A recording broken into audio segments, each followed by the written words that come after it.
basketball tonight. You want to bring that question up that came up in the chat? I thought that was a good one I think that was Yeah, Rory who had that one. So Rory in the chat asks, who has a better roster long term, the Kings or the Pacers? And that is a good question by Rory. TBD. TBD. Well, because there's going to be a lot of change at least 3 or 4 guys from the Pacers probably won't be back next year. One guy. Really? I don't think that's possible. Because Buddy's gone, but maybe the other guys on the roster don't matter. Maybe Buddy's the only one who really matters. Buddy's the one that's gone. They signed Turner. They're going to sign Siakam. Yeah. Tyrese will be there. Benedict Mathurin will be there. And the other guys, no disrespect, but they're filler. Like those are probably the guys who are gone. Yeah. So, I think the Pacers got a hell of a foundation. Like I think they do have a nice future, and they've set up some things. Honestly, and I'm people can say I'm biased. I don't think I'm being biased. I'd give the edge slightly to the Sacramento Kings, and here's why.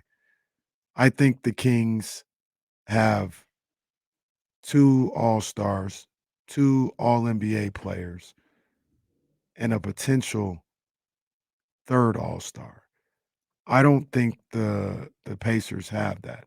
Mm-hmm. I think the Pacers got 1 All-Star, 1 All-NBA guy.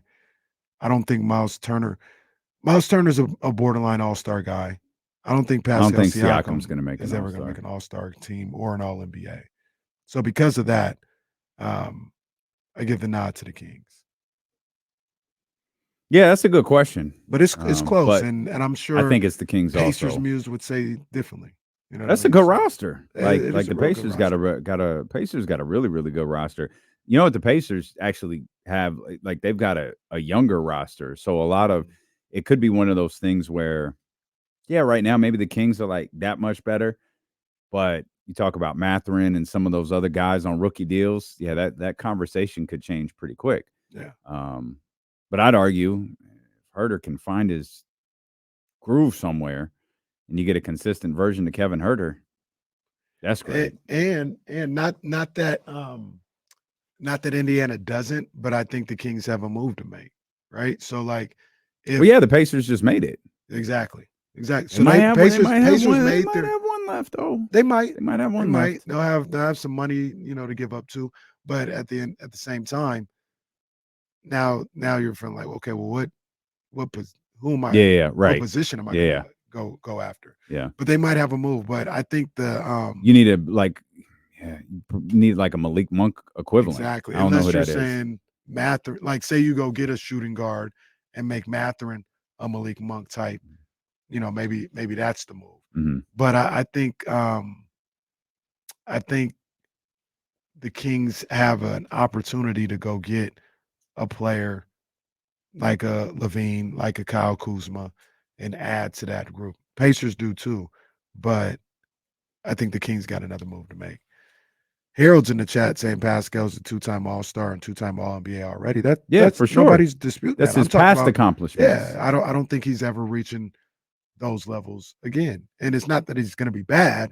I just don't think he's reaching those levels again. Now, Harold or someone else may counter argue he's going to be better with Tyrese Halliburton, and he might be. I just don't think so. Yeah, I just don't think so. I think he's very good though. The insiders talked about it yesterday. Might have talked about it before, and they're like over under a half All-Star game for the rest of Siakam's career. I think Kyle went under. I would go under too. I don't see him being an All-Star again. I just don't. I could be wrong though. He's a good ball player, but I don't see that happening. I mean, he's benefited.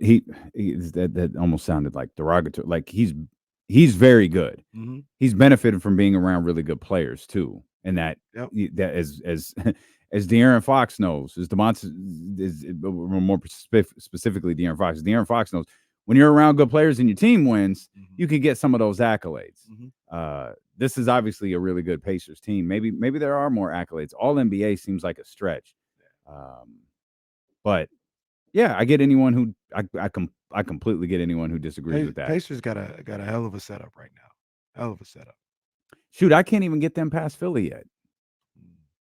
Maybe next year, like what happens with Milwaukee? There's allegedly rumors around Uh, that. What happens with the Bucks? Like what like I thought Philly would fall back a little bit this year. That's been dead wrong. What moves do they have to make? Of course, they're getting the 76ers will be active at the deadline, treatment from the insiders. And it's like not our insiders, but the NBA insiders. It's like, okay, I don't know what that looks like. So we'll all find out together. Good question, Rory. Good Yeah, job. very good question. Very good questions because these two teams are going to be linked together for eternity. These two teams are going to be linked together until in 5 years or 10 years, every insider can say, see, we told you this was stupid. Who cares that the Kings won 3 championships? Look what they did. That's how it would go down too. I got suckered in. I think it was The Athletic because it was Fred Katz and someone else, but they had like they were doing a draft of like the best trades of the last decade or 2 decades or something. All right. That does. Let's see where it's at. Yeah. And it was second.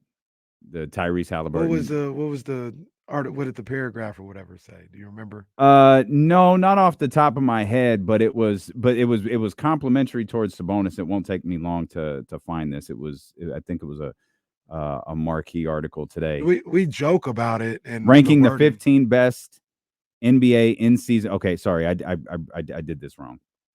Ranking the best 15 best NBA in season trades over the last 5 years. Gotcha. Well, I mean, we joke about it a lot or whatever, but it really is, not being a smart ass for a second. It's a great trade for both